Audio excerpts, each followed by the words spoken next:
Tiger सबसे ऊपर है और उसके बाद है दिक्पाल छिंगावत। हाँ, पर यहाँ तो सबसे अमीर कृतेश ही है ना। कामिनी ने बात छुपाने के लिए कहा। क्या बात है अभिनव, इतनी हंसी क्यों आ रही है भाई? इतने में एक लड़की ने अभिनव की तरफ देखते हुए पूछा। इतने में एक और लड़की ने कहा, पहले तो ये बताओ कि इसे यहाँ बुलाया किसने है?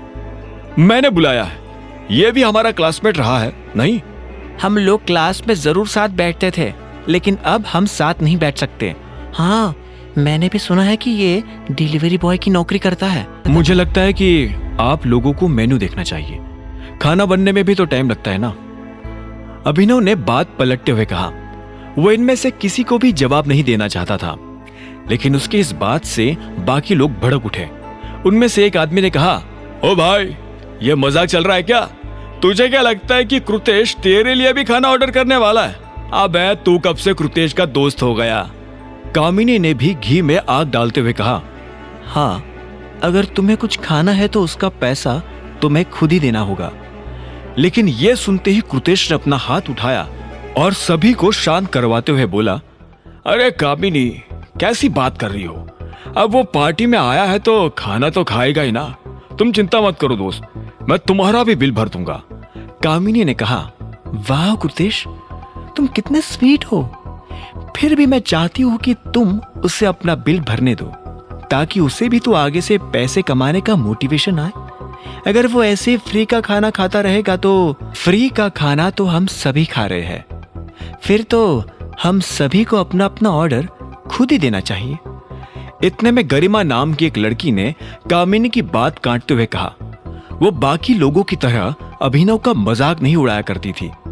अरे छोड़ो भी गरिमा, क्यों बात को बढ़ाना? मैं कह रहा हूं ना, मैं पे कर दूंगा। कृतेश ने कहा। तो फिर अभिनव को तुम्हें थैंक यू बोलना पड़ेगा। कामिनी ने कृतेश की बात के जवाब में कहा। अभिनव अपनी जगह से खड़ा हुआ और बोला, एक मिनट रुकिए, कोई भी ऑर्डर मत देना, मैं अपना क्रेडिट कार्ड लेकर आता हूं। क्या? क्यों मजाक कर रहा है भाई? पागल हो गया है क्या? पता भी है यहाँ एक प्लेट खाने की कीमत क्या है? अभिनव ने अपने कंधे उचकाते हुए कहा। उसकी तुम लोगों को चिंता करने की जरूरत नहीं है, मैं अभी आया। इतना कहते ही अभिनव उस कमरे से बाहर निकल गया था। जैसे ही वो बार में दाखिल हुआ तो अचानक से उसकी नजर एक लड़की पर पड़ी। वो एक आदमी के पास बैठी हुई थी जिसने अजीब से कपड़े पहने हुए थे।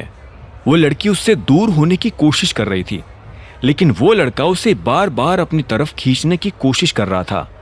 जैसे ही अभिनव ने थोड़ा पास जाकर देखा तो उसे पता चला कि ये लड़की और कोई नहीं बल्कि उसकी पत्नी अनन्या है। हाथ हटा! अभिनव उस आदमी पर जोर से चिल्लाया। उसकी आवाज सुनते ही 3 और लोग अपनी कुर्सी से उठे और अभिनव को घेर कर खड़े हो गए। उनमें से एक आदमी ने कहा, ए भाई, कोई दिक्कत? मैं तेरा भाई नहीं हूं, ये मेरी बीवी है। हाथ हटा ले नहीं तो तोड़कर फेंक दूंगा। अभिनव ने कहा। उन्होंने अभिनव को कंधों से पकड़ा और उसे खींचकर बाहर की तरफ ले जाने लगे। अभिनव जानता था कि वो उसे इसलिए बाहर ले जा रहे थे ताकि वहां उसके साथ मारपीट कर सके। अभिनव भी यही चाहता था। वो बार के अंदर लड़ाई करके फिर से अनन्या और उसके परिवार के सामने गुंडा साबित नहीं होना चाहता था। कुछ ही सेकंड्स में वो अभिनव को पीछे के दरवाजे से बाहर ले आए और उसे जमीन पर पटक दिया। वहां काफी अंधेरा था, ऐसे में किसी के लिए भी वीडियो बनाना या फोटो खींचना मुश्किल था। अब अगर 1 सेकंड भी यहां दिखाई दिया ना तो लात मारकर नोएडा पहुंचा दूंगा। चल निकल यहां से। एक आदमी ने अभिनव को धमकी देते हुए कहा। इतना कहते ही अभिनव ने उसके पेट में एक जोरदार लात मारी और वो आदमी बहुत दूर जाकर गिरा। इतने में बाकी लोगों ने अभिनव पर धावा बोला तो एक के बाद एक अभिनव ने सभी की हेकड़ी निकाल दी। आखिर में उसने उनमें से एक का कॉलर पकड़ा और बोला, कौन है वो जो मेरी बीवी के साथ था? बता। वो डॉन है, हमारा बॉस। हमको नहीं पता था कि वो लड़की हमारी भाभी है। वो जब अंदर आई तो डॉन की नजर उन पर टिक गई और उसके बाद। इससे पहले कि वो आगे कुछ कह पाता, अभिनव ने उसे एक और लात मारी और वो लड़का नीचे गिर गया। अभिनव का दिमाग खराब हो गया था। उसने जितना सोचा था इस शहर में उससे ज्यादा माफिया ग्रुप्स एक्टिव हो गए थे। ऐसे में अभिनव नीचे झुका और बोला, तुम लोग किसके लिए काम करते हो, टाइगर या छिंगावत? टाइगर अब नहीं रहा, उसके सारे लोग बिखर गए, कोई किसी की नहीं सुनता। आपको क्या लगता है हम अकेले ऐसे हैं जो ये सब कर रहे हैं? अब टाइगर नहीं है तो लोगों ने अपने अपने ग्रुप्स बनाना शुरू कर दिए और छिंगावत मोंटी को उड़ाना चाहता है ताकि टाइगर ब्रांड का पत्ता साफ हो जाए। उसकी बातें सुनकर अभिनव को यह समझ नहीं आ रहा था कि आखिर टाइगर को गए हुए कितना वक्त हो गया था। मैं टाइगर की टीम का कोर मेंबर हूं। अभिनव का दिल ये कहते हुए तेजी से धड़क रहा था।